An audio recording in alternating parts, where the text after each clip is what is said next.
بسم اللہ الرحمن الرحیم۔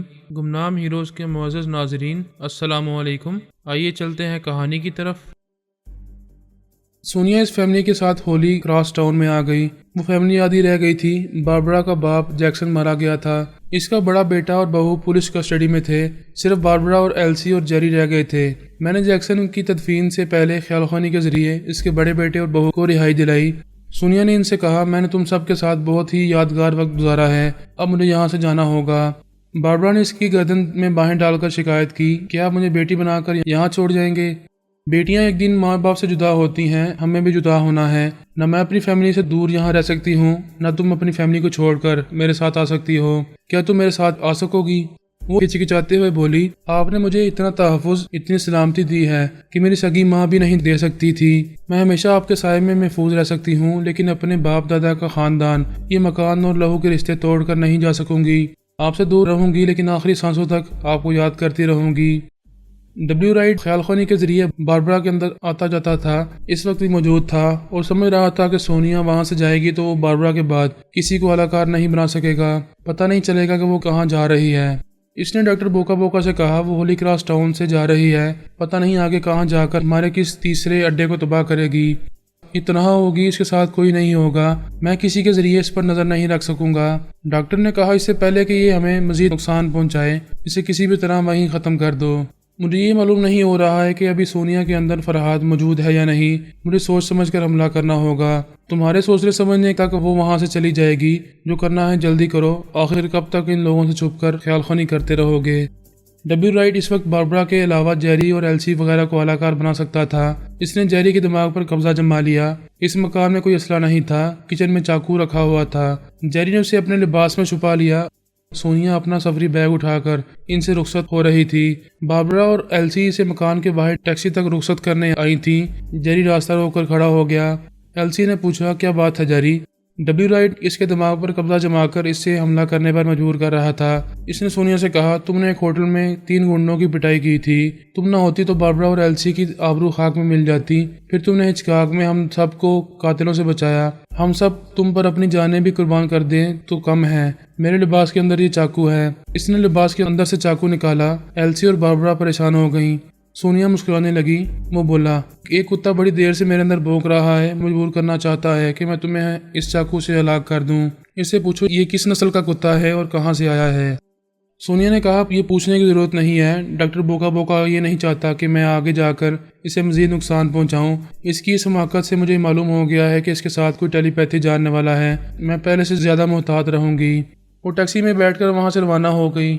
ڈبلیو رائٹ اپنی علاقہ سوزانا کے دماغ میں آیا۔ اس کے ذریعے ڈاکٹر بوکا بوکا سے بولا، تمہاری جلد بازی کی وجہ سے اسے معلوم ہو گیا ہے کہ تمہارے ساتھ ایک ٹیلی پیتھی جاننے والا ہے۔ اب وہ پہلے سے زیادہ محتاط رہے گی۔ فراد وغیرہ کو معلوم کریں گے کہ میں کون ہوں۔ انہیں یہ سمجھنے میں دیر نہیں لگے گی کہ میں 8 امریکی ٹیلی پیتھی جاننے والوں میں سے ایک ہوں۔ اتنی لمبی لمبی باتیں کیوں کر رہے ہو؟ صاف کیوں نہیں کہتے کہ تم سونیا پر حملہ کرنے میں ناکام رہے ہو؟ وہ تنہا ہے، ٹیلی پیتھی نہیں جانتی ہے۔ تم اس نہتی عورت کو ہلاک نہ کر سکے۔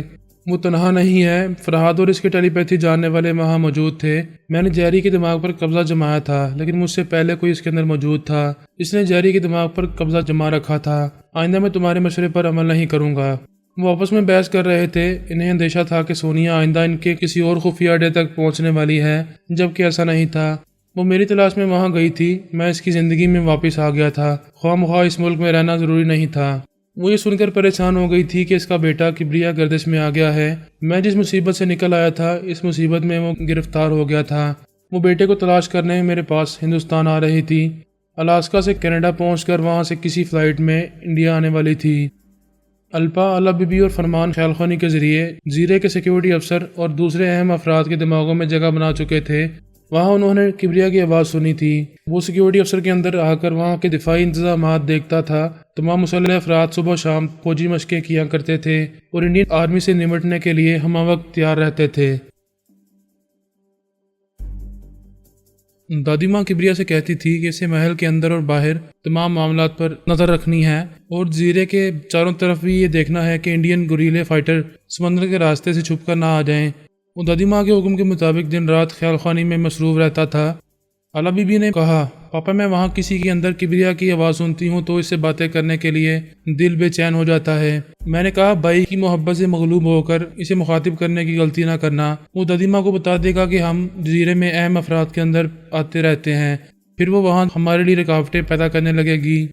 انڈین آرمی کے اعلیٰ افسران سیکیورٹی افسر سے فون اور فیکس کے ذریعے پوچھنے لگے تمہاری مالکن پوجا کلیانی کہاں ہے، ہم اس سے بات کرنا چاہتے ہیں۔ کبریا نے سیکیورٹی افسر کی زبان سے کہا ہماری میڈم تفریح کے لیے کسی ملک میں گئی ہیں، کوئی ضروری بات ہو تو آپ مجھ سے کہہ سکتے ہیں۔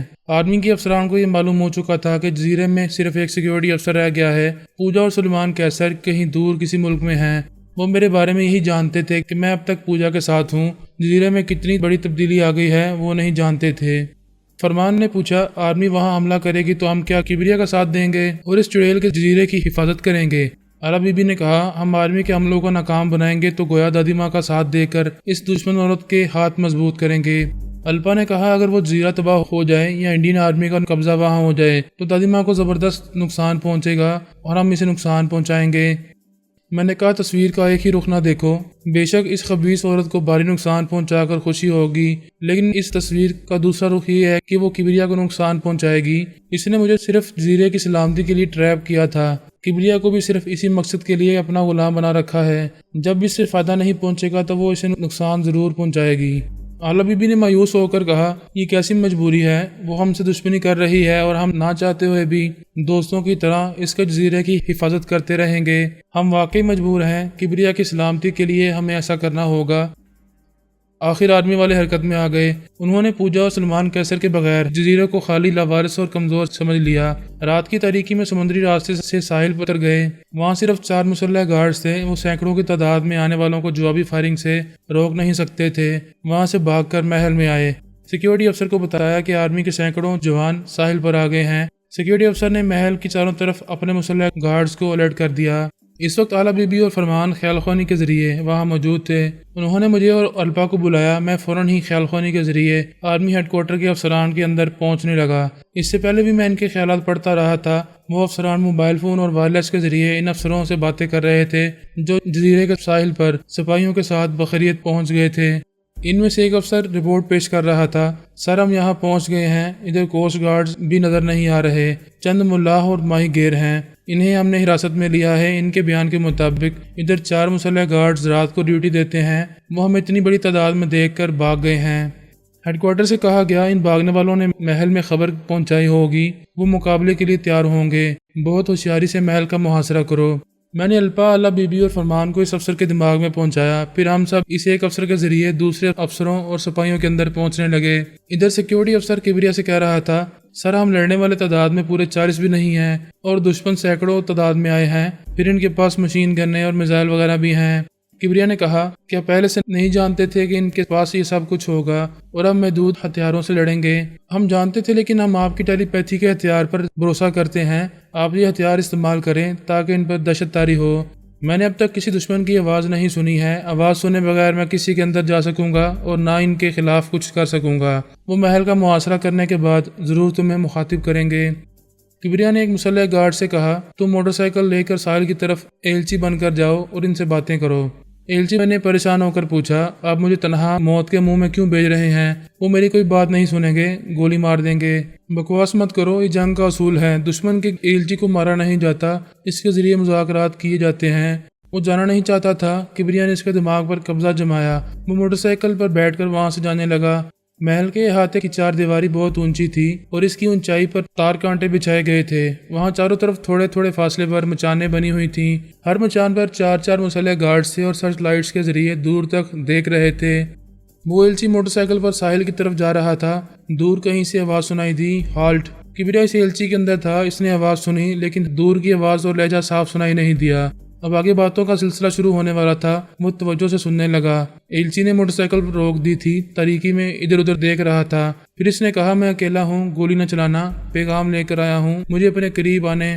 اس کی بات پوری ہونے سے پہلے ہی ٹھائیں سے گولی چلنے کی آواز سنائی دی۔ ایلچی چیخ مار کر گرا، پھر وہاں سے اٹھ نہ سکا۔ کبریا کی سوچ کی لہریں اس کے مردہ دماغ سے واپس آ گئیں۔ آرمی والوں کو یقین تھا کہ وہ صبح سے پہلے جزیرے پر قبضہ جما لیں گے، اس لیے ان کی نظروں میں ایلچی اور مذاکرات وغیرہ کی اہمیت نہیں تھی۔ کبریا نے دماغی طور پر حاضر ہو کر دادی ماں سے کہا، انہوں نے ایلچی کی بات نہیں سنی، اسے مار ڈالا ہے، مجھے دشمنوں کی آواز سننے کا موقع نہیں مل رہا۔ وہ بولی، میں بھارت سرکار سے فریاد کروں گی تو میری کوئی نہیں سنے گا، جو جزیرے کے مقدمے کا فیصلہ سنانے والا ہے، میں بھی اس جج سے شکایت کرتی ہوں، شاید وہ ہمارے لیے کچھ کر سکے گا، تم جزیرے میں جاؤ۔ کبریا پھر سیکیورٹی افسر کے اندر آ گیا، ابھی تک محل پر حملہ نہیں ہوا تھا۔ سیکیورٹی افسر نے کہا، پتہ نہیں وہ حملہ کیوں نہیں کر رہے ہیں، ہمیں اپنا انجام صاف دکھائی دے رہا ہے، یا تو بے موت مرنا ہوگا یا پھر ان کے سامنے ہتھیار ڈالنے ہوں گے۔ کبریا نے ڈانٹ کر کہا، بزدلوں جیسی باتیں نہ کرو، برسوں سے محافظ بننے کا وعدہ کر کے بڑی بڑی تنخواہیں لیتے آ رہے ہو، اب موت کے خوف سے ہتھیار پھینکنے کی باتیں کر رہے ہو۔ آپ غصہ نہ دکھائیں، ہم سے پہلے آپ کا ہتھیار بیکار ہو چکا ہے، آپ مجبور ہو گئے ہیں، یہ ہتھیار استعمال نہیں کر پا رہے ہیں، دیکھا جائے تو ہم سے پہلے آپ ہتھیار ڈال چکے ہیں۔ تم باغیانہ انداز میں بول رہے ہو، تمہارے چور خیالات بتا رہے ہیں کہ دشمن ادھر آئیں گے تو تم ایک بھی گولی چلائے بغیر گھٹنے ٹیک دو گے۔ وہ کہتے کہتے رک گیا، رات کے سناٹے میں دور سے فائرنگ کی آوازیں سنائی دے رہی تھیں۔ کبریا کی سمجھ میں نہیں آیا کہ کون فائرنگ کر رہا ہے اور کس دشمن پر کر رہا ہے۔ ہم نے انہیں آپس میں لڑا دیا تھا، میں نے ایک افسر کے ذریعے دوسرے افسر سے کہا، محل پر حملہ نہ کیا جائے، محل کے سپاہیوں کو باہر آنے پر مجبور کیا جائے۔ دوسرے افسر نے کہا، ہم راکٹ لانچر سے محل میں راکٹ برسائیں گے تو وہاں بھگدڑ شروع ہوگی، وہ محل کے احاطے سے باہر آنے پر مجبور ہو جائیں گے۔ میں نے کہا، اپنے راکٹ برباد کرنے کی کیا ضرورت ہے، میں تمہیں گولی ماروں گا تو آواز وہاں تک جائے گی۔ یہ کہتے ہی میرے اعلیٰ افسر نے دوسرے افسر کو گولی ماری، پھر مسلسل فائر کرتا گیا۔ کئی سپاہی فائر کی زد میں آ کر مر گئے، دوسرے ادھر ادھر بھاگتے ہوئے اسے سمجھانے لگے کہ وہ پاگلوں کی طرح فائرنگ نہ کرے، لیکن الپا، اعلیٰ بی بی اور فرمان نے دوسروں کے اندر پہنچ کر انہیں بھی گولیاں چلانے پر مجبور کیا۔ دو سپاہی بھاری مشین گن چلانے لگے، وہاں اچانک ہی قیامت برپا ہو گئی تھی۔ ہم نے یہ خیال رکھا تھا کہ ہمارے اعلیٰ مرنے نہ پائیں اور وہ آخر وقت تک ہمارے کام آتے رہیں۔ رات کی تاریکی میں پتہ نہیں چل رہا تھا کہ کتنے سپاہی اور افسران مارے گئے ہیں۔ جو بچ گئے تھے وہ اس پہاڑی کی طرف آ گئے جس پر محل کھڑا ہوا تھا۔ ایک افسر نے حکم دیا، سب لوگ قریب آ جائیں، کوئی دور نہ رہے، ہمیں سمجھنا چاہیے کہ ہمارے لوگوں نے ایک دوسرے پر گولیاں کیوں چلائی ہیں۔ دوسرے نے کہا، میں نے دیکھا ہے مشین گن کے ایک برسٹ سے درجنوں سپاہی بے موت مر گئے، فائرنگ کرنے والے جنون میں کیوں مبتلا ہو گئے؟ اس سوال کا جواب کسی کے پاس نہیں تھا۔ تھوڑی دیر بعد ایک نے کہا، ہیڈ کوارٹر میں کہا جا رہا تھا کہ پوجا نے ٹیلی پیتھی جاننے والے فرحاد سے دوستی کی ہے، میری سمجھ میں یہی آتا ہے کہ ہم پر ٹیلی پیتھی کے ذریعے حملہ کیا جا رہا ہے۔ دوسرے افسر نے کہا، میں نہیں مانتا کہ ایک ٹیلی پیتھی جاننے والا صرف 15 منٹ میں ہمارے درجنوں سپاہیوں کو خاک میں ملا دے گا۔ تیسرے نے کہا، اگر یہ ٹیلی پیتھی نہیں ہے تو پھر یہ سب کیسے ہو گیا؟ کیا پوجا ہم پر جادو کر رہی ہے؟ ہم یہاں بحث کرنے نہیں، جزیرے پر قبضہ حاصل کرنے آئے ہیں جو ہو چکا ہے، اس پر بعد میں غور کیا جائے گا، ابھی محل کی طرف پیش قدمی کی باتیں کرو، جلد سے جلد محل پر حملہ کرنا چاہیے۔ میں نے ایک سپاہی کی زبان سے کہا، ہم انسان ہیں، دوسرے انسانوں کو کیوں ہلاک کرتے ہیں؟ دوسروں کی زمینوں پر قبضہ جمانے کے لیے اپنی محبت کرنے والی بیویوں اور معصوم بچوں کو چھوڑ کر اتنی دور آتے ہیں اور حرام موت مارے جاتے ہیں۔ ایک افسر نے ڈانٹ کر کہا، کیا بکواس کر رہے ہو؟ میدان جنگ میں آ کر کسی بھی سپاہی کو بیوی، بچے اور گھر کے بارے میں نہیں سوچنا چاہیے۔ کیوں نہیں سوچنا چاہیے؟ کیا ہم انسان نہیں ہیں؟ ہمارے سینوں میں دل نہیں دھڑکتے ہیں؟ کیا تم یہاں مر جاؤ گے تو وہاں تمہاری بیوی بچے نہیں روئیں گے؟ اگر تمہارے پیچھے وہ نہیں روئیں گے تو تمہیں ابھی مر جانا چاہیے۔ وہ سپاہی اب مشین گن لیے کھڑا تھا، اس نے ٹریگر دبایا، تڑا تڑ کی آواز کے ساتھ بیک وقت کئی گولیاں نکلیں اور سامنے والوں کی زندگیاں چھینتی چلی گئیں۔ پھر ایک بار بھگدڑ شروع ہوئی، ایک افسر نے سپاہی کو گولی ماری، وہ تو مر گیا، لیکن ہم چاروں نے اپنے اعلیٰ کے ذریعے فائرنگ جاری رکھی، ان پر بدحواسی طاری ہو گئی۔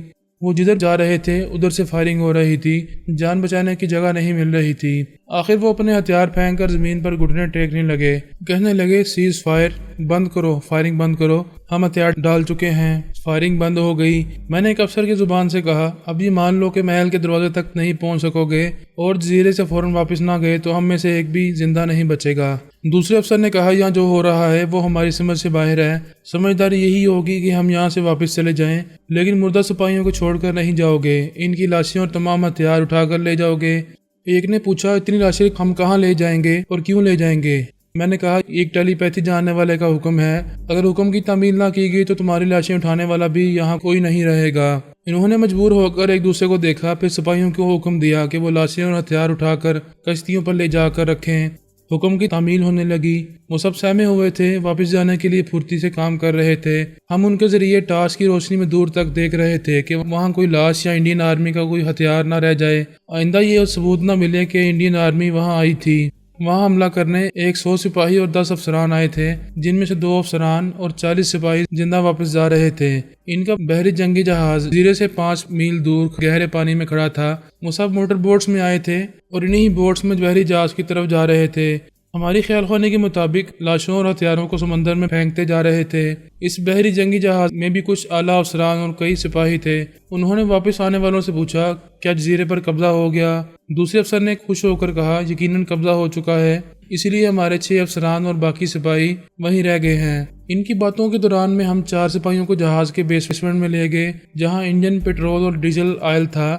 اوپر عرصے پر ایک شکست خوردہ افسر نے کہا، آپ غلط سمجھ رہے ہیں، جزیرے پر قبضہ نہیں ہوا ہے، ہم ناکام ہو کر اور بہت بڑا نقصان اٹھا کر آئے ہیں۔ دوسرے نے کہا، ہم سوچ بھی نہیں سکتے تھے کہ وہ لوگ ٹیلی پیتھی کے ہتھیار سے ہمارے 6 افسران اور 60 سپاہیوں کو مار ڈالیں گے۔ ایک اعلیٰ افسر نے غصے سے کہا، یہ کیا بکواس ہے، کون یقین کرے گا کہ تم لوگ ٹیلی پیتھی کے ہتھیار سے شکست کھا کر آئے ہو؟ کوئی یقین کرے یا نہ کرے، ہمارے ساتھ یہی ہوا ہے۔ اگر یہ بات ہے تو توپ کا رخ جزیرے کی طرف کیا جائے، ہم یہاں سے اتنے گولے برسائیں گے کہ وہ ٹیلی پیتھی جاننے والا اس جزیرے کے ساتھ سمندر میں ڈوب جائے گا۔ اعلیٰ افسر کے حکم کے مطابق ایئر کرافٹ گنوں کا رخ جزیرے کی طرف کیا گیا تھا۔ وہ جہاز جزیرے کے قریب جانے لگا، لیکن اس سے پہلے کہ گولے برسائے جاتے، یک بار کی جہاز میں زلزلہ پیدا ہوا۔ تہہ خانے سے ایک زوردار دھماکہ ہوا، پھر دوسرا اور پھر تیسرا دھماکہ ہوا۔ اس بحری جہاز کے پرخچے اڑنے لگے۔ افسروں اور سپاہیوں نے سمندر میں چھلانگیں لگائیں۔ نیچے پانی میں بھی موت تھی، کیونکہ دھماکے بیسمنٹ سے ہی ہو رہے تھے۔ آگ کے شعلے اور دھوئیں کے بادل آسمان کی طرف اٹھ رہے تھے۔ جہاز دھیرے دھیرے ڈوبتا جا رہا تھا۔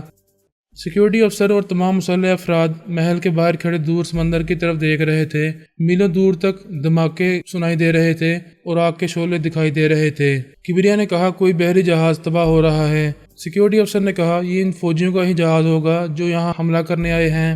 تعجب ہے، یہاں ابھی تک حملہ نہیں ہوا اور وہاں سمندر میں ہو گیا۔ اس جہاز پر یقیناً حملہ کیا گیا ہے، ویسے کون حملہ کر سکتا ہے؟ ہمارے جزیرے میں بڑی دیر تک گولیاں چلتی رہی تھیں، پچھلے 2 گھنٹے سے خاموشی ہے، نہ ہم پر حملہ ہو رہا ہے اور نہ ہی ہمیں دھمکیاں دی جا رہی ہیں۔ کبریا دماغی طور پر دادی ماں کے پاس حاضر ہوا۔ وہ بولی، میں نے اس جج سے رابطہ کیا تھا، وہ بھی مجبوری ظاہر کر رہا ہے، کہہ رہا ہے آرمی کسی بھی بہانے سے جزیرے میں داخل ہو سکتی ہے۔ میں تمہارے مقدمے کا فیصلہ تمہارے حق میں سنانے والا ہوں، لیکن میں آرمی کے معاملات میں مداخلت نہیں کروں گا۔ تم بتاؤ جزیرے میں کیا ہو رہا ہے؟ ابھی تک خیریت ہے، وہاں ایسے حالات پیش آ رہے ہیں جو میری سمجھ سے باہر ہیں۔ وہ حملہ آور دور ساحل کی طرف ایسی فائرنگ کر رہے تھے جیسے کسی مخالف فوج سے مقابلہ کر رہے ہوں۔ اب ہر طرف گہری خاموشی ہے، وہ محل کے قریب نہیں آ رہے ہیں۔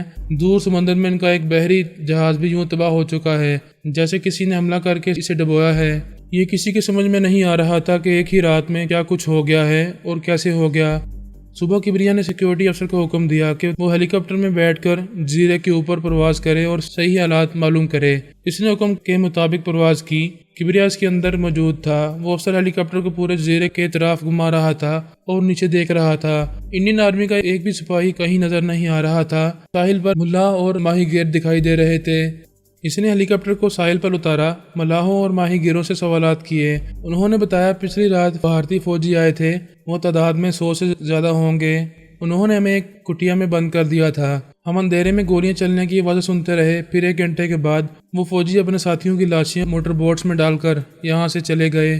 کبریا نے یہ باتیں دادی ماں کو بتائیں۔ وہ حیرانی سے بولی، یہ تو جادو ہو گیا، دشمن ہمیں ختم کرنے آئے تھے اور خود ہی اپنی لاشیں اٹھا کر لے گئے۔ پھر وہ چونک کر بولی، نہیں، یہ ٹیلی پیتھی ہے، یہ سب کچھ ٹیلی پیتھی جاننے والے نے کیا ہے، یہ سب اسی نے کیا ہے، اتنی بڑی آرمی کے خلاف وہی ایسا کر سکتا ہے۔ کبریا نے پوچھا، تم کس کی بات کر رہی ہو؟ وہ اٹھ کر کھڑی ہو گئی، پھر بولی، ایک ٹیلی پیتھی جاننے والا ہمارا دشمن ہے، اس کا نام فرحاد علی تیمور ہے۔ اگر وہ دشمن ہے تو اس نے ہمارے جزیرے سے دشمنوں کو کیوں بھگایا ہے؟ اسے تو ہماری تباہی کا تماشا دیکھنا چاہیے تھا۔ تم بہت سی باتیں نہیں جانتے ہو، فرحاد بھی اس جزیرے پر قبضہ جمانا چاہتا ہے، اس لیے وہ بھارتی فوجیوں کو وہاں آنے سے روکتا ہے۔ تم ٹیلی پیتھی جانتے ہو، اس لیے وہ تم سے مقابلہ کرنے سے کتراتا ہے، تمہارے خلاف کوئی سازش کر کے پہلے تمہیں مار ڈالنا چاہتا ہے۔ وہ سیکیورٹی افسر وغیرہ کے دماغوں میں آ کر تم سے محبت اور رشتہ داری جتا کر تمہیں میرے خلاف بھڑکانا چاہے گا۔ تمہیں بہت ہوشیار رہنے کی ضرورت ہے۔ جو شخص پوری فوج کو تنہا یہاں سے بھگا سکتا ہے، وہ ہمارے خلاف بھی بہت کچھ کر سکتا ہے۔ تم نے پہلے اس کے بارے میں کیوں نہیں بتایا؟